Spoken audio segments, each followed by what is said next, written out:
Morning, David. Morning, Chris. Very early today because we've got to get off and get some appointments done, haven't we? So yeah, busy days coming up. If we appear to be giving you short shift or change today, I'm sorry, but Chris has got a school assembly, and I have an appointment to take my good lady wife to the hospital. So we're kind of running close to the wind. So Chris, it's John again, back a fifth Sunday before Lent. Passion Tide begins, and all of those lead ups to Easter are getting more and more in front of us. Do you want to read or shall I? Shall I read, Chris? You go and read John chapter 12. John chapter 12, verses 1 to 8. 6 days before the Passover, Jesus came to Bethany, the home of Lazarus, whom he had raised from the dead. There they gave a dinner for him, and Martha served, and Lazarus was one of those at the table with him. Mary took a pound of costly perfume made of pure nard, anointed Jesus' feet and wiped them with her hair. The house was filled with the fragrance of the perfume. But Judas Iscariot, one of his disciples, the one who was about to betray him, said, "Why was this perfume not sold for 300 denarii and the money given to the poor?" He said this not because he cared about the poor, but because he was a thief. He kept the common purse and used to steal what was put into it. Jesus said, "Leave her alone. She bought it so that she might keep it for the day of my burial. You always have the poor with you, but you do not always have me." First thing I looked up, being the sad person that I am, was how expensive that perfume was. You almost said Lard there, Chris. I did. I couldn't quite get to the word. Was it Nard, wasn't it? It said Nard, yes. Nard, pure Nard. Yes.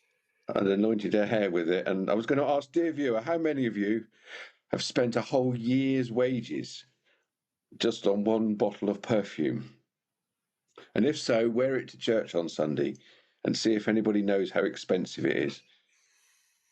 Nard. I've never even seen a bottle of Nard on sale in any of the perfume shops, Chris. That's because you probably don't go in perfume shops that sell perfumes that cost a year's wages. No, certainly do not. No, there we are. So maybe £20 in duty free when we're abroad, and that lasts us 10 years. Yeah, particularly if you're an odd shaver like you and me, Chris. It's enough for them, wouldn't it? There we are. Oh well, here we are. Back.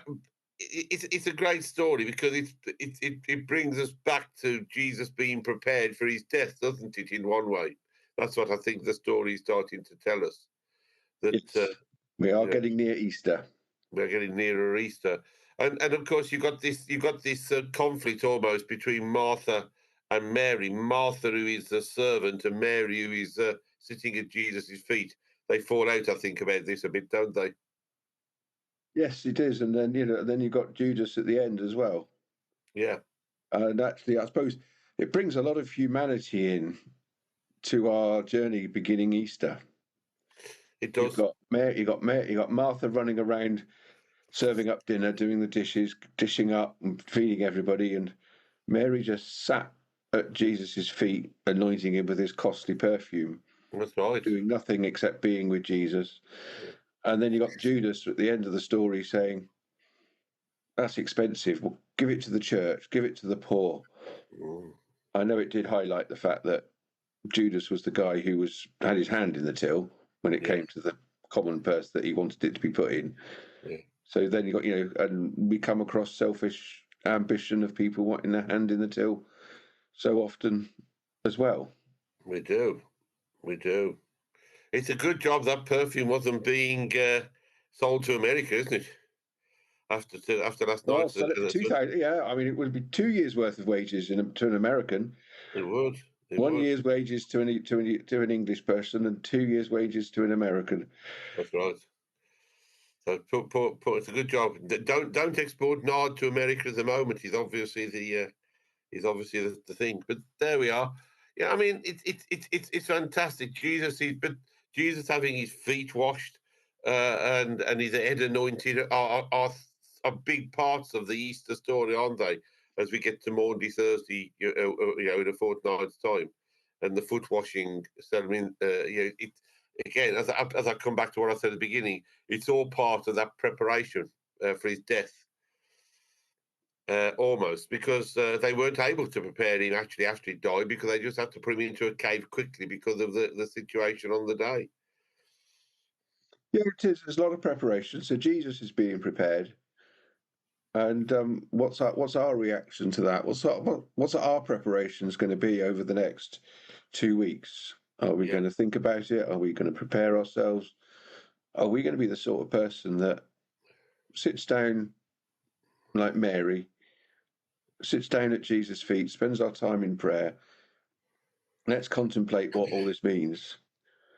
Or are we going to be like Martha, just rushing around, so busy that we don't get time to think, actually, what's Easter about? Why are schools on holiday for Easter? Why is Easter a holiday in England? What's so special in Christianity? Because we're all so busy.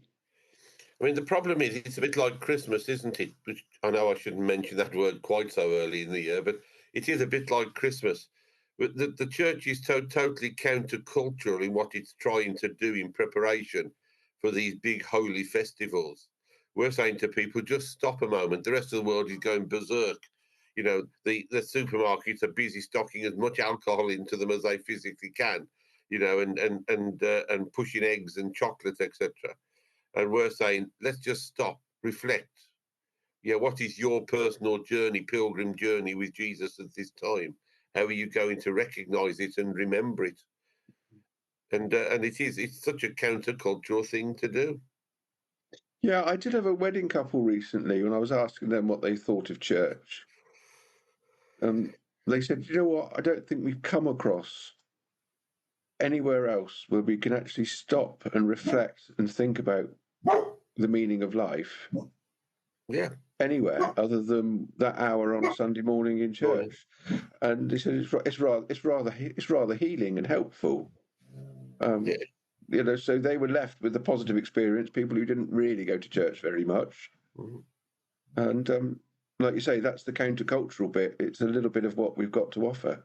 It is. It is. And so, you know, as a reaction to this story, I mean, Joe, I know one of the things that Joe has always taught us in the Beaminster team as part of Bible study is to just try and put yourself into the story somewhere, whether the bystander watching it all or one of the main characters, you know, and I think that's always been a good practice. You know, who would I be in that story? Yeah. You know, or would I just be a bystander thinking, "Oh, this is interesting. I wonder what's going to go on from here." I think I'd be interested as a former, you know, psychiatric nurse that used to watch people's behaviour. I think I'd be interested in watching the building tension between Mary and Martha as to what was going to go on there. You know, because you know, you can understand poor Martha to a degree. I'm doing everything, and you're just sat there. Who do you think you are? You know. And Mary saying, "Just calm down, woman. You know, it's something we need to do." Been achieved, do you think, if Mary and Martha had served dinner between them together, half cleared up the dishes, and then Mary and Martha had both sat at Jesus's feet? Well, what Richard would have achieved if would have got the dinner out quicker, and they could have had more time listening to the master, couldn't they? I guess is the answer. I don't know. Yeah, or would the time left to have been with the master have been so short that they wouldn't have been long enough to achieve anything? Yeah. I mean, I think part of that story I've always believed is what Jesus is acknowledging or saying to us. It's equally as important to sit at somebody's feet, you know, the wisdom gathering, whatever it may be. But it's also equally as important to be the one that serves and works, because that's what Jesus came and said to us. I have come to serve, not to be served. Yeah, and we all have different jobs and different roles. And if we're in the wrong place and in the wrong role, we don't necessarily flourish. Yeah. And if we're doing the wrong thing at the wrong time, or the right thing at the wrong time, or whatever it may be, you know, that's something we have to think about. But both roles are equally as important to each other. And they should complement each other, really, shouldn't they? Well, they should do, because one couldn't have done what they did without the other doing the bit they did. The other, yeah. And that's a lesson really for us in ministry as we move forward, isn't it? Yeah. And Jesus is reminding them ever again, particularly to Judas, he's really having a go at him, leave her alone. You're always going to have the poor. You can do something with them as you go along, if that's what you believe is right, and he's right. But you're not always going to have me. Recognise this. So what do you think that last thing about the poor, does that mean it's futile trying to help them? Does it mean that we just give up on the poor for Easter because, we're celebrating Easter and that's far more important than helping the poor? How do you think that fits into this whole passage? I think what it's saying at this precise moment, something important is being done here. Do you not recognise that I'm being prepared for what is to come? And I'm telling you what is to become. The world is going to need all that you've got, and that includes the poor when I'm gone. And you should continue to look after them, always. But at this precise moment, just acknowledge the important thing that is being done and why it's being done. That's the only way I can read that text and that passage, Chris. I don't know whether that's a right answer or a wrong answer. Yeah, I don't know. I just found it a valid question because we're always called to help the poor. Yeah, but it's which we are. On its face value, it almost looks like forget the poor for a bit. Yeah. Because Easter's here, and it's. But then maybe again, that's a bit like Mary and Martha. Maybe it's actually an echo of Mary and Martha. Yeah, what he's doing, he's recognising that what Judas is doing. He's basically more interested in lining his own pockets. And he basically say, I think what he's actually saying, you don't really care about the poor. You're just throwing this in as a distraction, as a way of trying to get at the woman. Pack that in. They're always going to be here. They're always going to need help. But just recognise why she's doing what she's doing at the moment. Yeah, you could also think, if Christian people helping the poor is almost the Martha part of Christianity, where you can get so busy helping the poor, doing what we can to tell people about Jesus, etc. Yeah. And actually, there's a time where we need to be a bit like Mary too, and Easter can be one of those times where we actually just pause for a moment, whilst we're still doing the help for the poor, but pause for a moment and recognise the significance of the events of the Easter story and Jesus, and be a bit more. So we do have a bit of time as being Mary and Martha. Yeah, and I think that's absolutely right, Chris. I think that's absolutely right.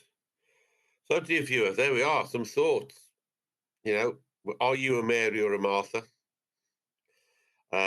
How are we going to continue throughout this Easter period whilst concentrating and trying to get as close to Jesus as we can? How are we going to continue to make sure that those who are needing help, and I think it's poor, not just poor in financial or food needs, but poor in spirit as well.